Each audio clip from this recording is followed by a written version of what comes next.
Here we go. Welcome into the show. You're watching Philadelphia Eagles now. My name is Chase Sr., and no matter where you are or how you're tuned in, thank you so much for making today's show a part of your day and on the table for discussion. Could the Philadelphia Eagles trade Nolan Smith and a draft pick to the Pittsburgh Steelers for TJ Watt? Before we discuss that, some dates for you to remember. Eagles training camp gets underway in just under 3 weeks. July 22nd is when the defending Super Bowl champions will report to the NovaCare complex. The Eagles' preseason opener at Lincoln Financial Field is August 7th against the Cincinnati Bengals. The open practice at Lincoln Financial Field a few days later on the 10th of August. Then the regular season opener, of course, after 2 more preseason games, September 4th against the Dallas Cowboys when the Birds hoist that new banner right in front of their division rivals. We have you covered with the best coverage right here pertaining to the Birds on YouTube, so be sure to lock us in and subscribe. My name is Chase Sr. Make the right choice. Lock us in today. So 94.1 WIP in Philadelphia. I was listening to their radio station the other day, and they had this very interesting conversation.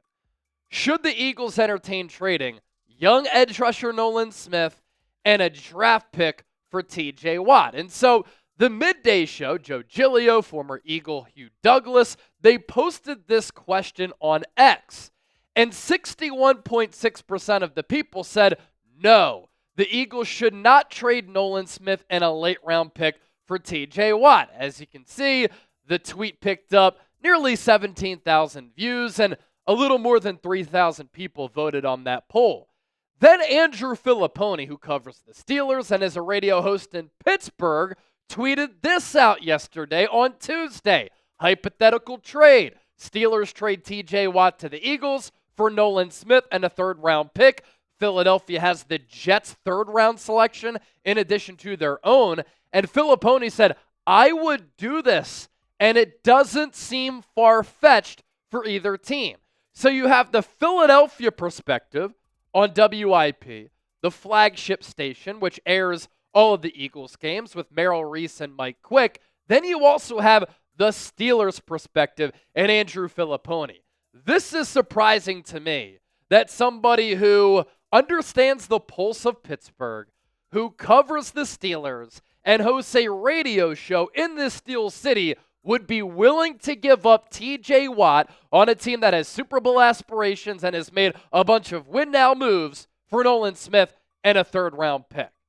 And this conversation has really started to gather momentum and pick up steam because of this trade that we saw on the final day of June on Monday, where the Steelers, making another win-now move, traded for Jalen Ramsey, all-pro corner, and Jonnu Smith, Pro Bowl tight end, and they also received a 2027 7th-round pick. They sent all-pro safety Micah Fitzpatrick back to the Miami Dolphins, where he started his career after he was drafted out of Alabama, and Miami also got back a 2027 5th-round pick. And that has started to generate this conversation of TJ Watt's unhappy with Pittsburgh. He wants a new deal. The Steelers are making all of these moves. They took on Jalen Ramsey's contract. They're having to pay him some cash. Could they decide to trade away TJ Watt in a type of cost-efficient, cost analysis move for the Steelers organization? Here's what Adam Schefter had to report on ESPN. The Steelers haven't shown any willingness to deal Watt so far, but he's unhappy with this contractual situation, and sources believe outside team interest is likely to increase given Monday's trade that sent corner Jalen Ramsey, tight end Jonnu Smith from the Dolphins to the Steelers in exchange for Micah Fitzpatrick. Watt, who is entering the final year of his contract with the Steelers, also skipped voluntary OTAs this offseason as he attempted to negotiate a new deal. He last signed a 4-year, $112 million deal in 2021 that averaged $28 million per year. Goes to show you how much the market has changed, by the way, at the edge rusher spot. Myles Garrett reset the pass rusher market 3 months ago, however, with a record deal that averages $40 million annually and includes $123.5 million in guaranteed money, making him the highest paid non-quarterback in NFL history. Watt has 108 career sacks, 5.5 more than Garrett, and the 6th most among active NFL players. The 4-time All-Pro was the NFL's Defensive Player of the Year in 2021, and he spent his entire 8-year career with the Steelers. And I'm going to fact-check Adam Schefter and ESPN. Watt is actually a 5-time All-Pro in the last 6 years, that 5th All-Pro honor when he was a 2nd-team All-Pro. Decorated player, one of the top defensive players in the game, so disruptive, and on this trajectory, he's on path to make it to the Hall of Fame and go to Canton one day. And so my take on this trade is that TJ Watt is a sensational player, just like his brother was. He would make everybody on this Eagles defense better. Can you imagine TJ Watt on the same defensive line as Jalen Carter? You can't double team both those players. If you do, you're going to get your quarterback killed. Philadelphia also has what ifs at the pass rusher spot. Nolan Smith went from 1 sack to 6.5 sacks year 1 to year 2, then had 4 more in the playoffs. But can he continue that? Jalen Hunt came on at the end of last year and made Bryce Huff an afterthought, to the point where Huff, who got $34 million in guaranteed money from the Eagles, was a healthy scratch in the Super Bowl. Jalen Hunt throughout the playoffs was also really good, but you don't know if he's going to continue to get better. Was it a mirage, or is that a sign of things to come? Azeez Ojulari, productive, always hurt. Josh Uche, it's been a little while since he's been very good. If you trade for TJ Watt, undoubtedly, he helps your Super Bowl chances of trying to run it back and go back-to-back, but financially, it is a massive commitment, and it's a risky commitment for a player who's going to be 31 years old in October, because, as I alluded to a little bit ago, the edge rusher market has exploded the last couple of years. Nick Bosa signed his contract going into 2023, which made him the highest paid non-quarterback in the history of the NFL. He's now the 4th highest edge rusher in the game. TJ Watt signed that deal a few years ago, which paid him $28 million per year. That would put him 7th right now on the highest paid edge rushers list. And he has an argument to be made that he should be number 1. And so Watt is going to be 31 in October.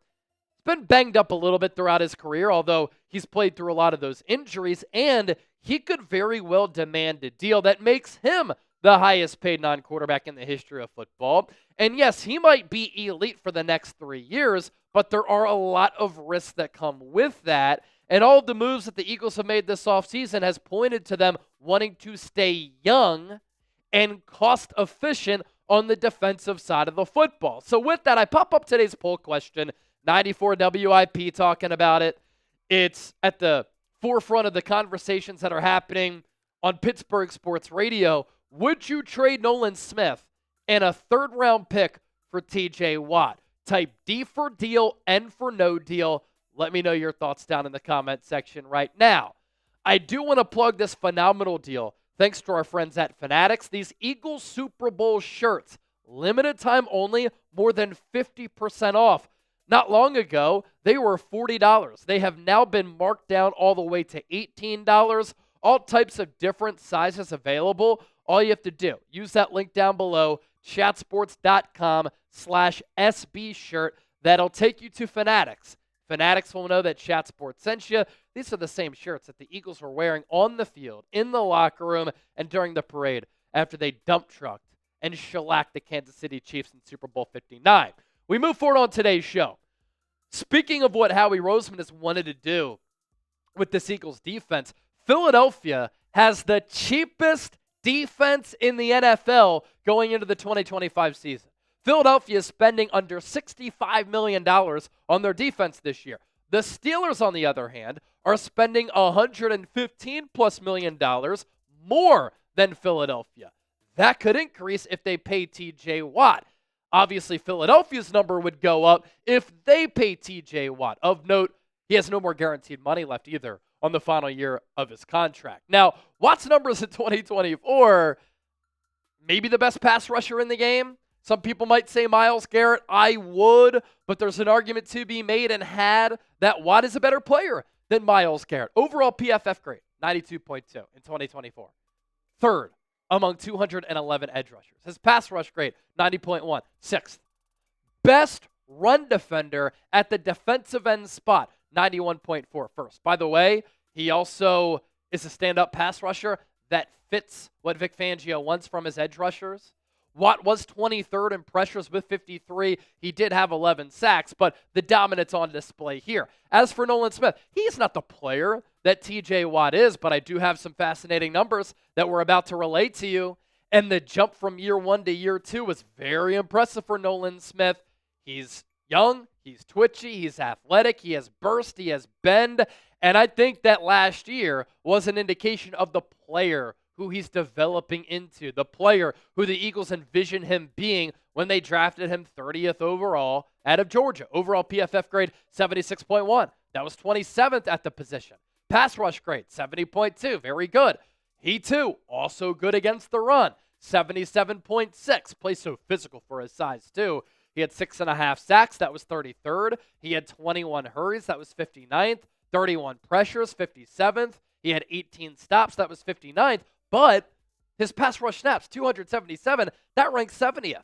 With more opportunities, and we saw this toward the end of last year, I think that Nolan Smith can be even better with greater production. And when he was a focal point at the pass rusher spot for the Eagles during that Super Bowl run, what did he do in the postseason?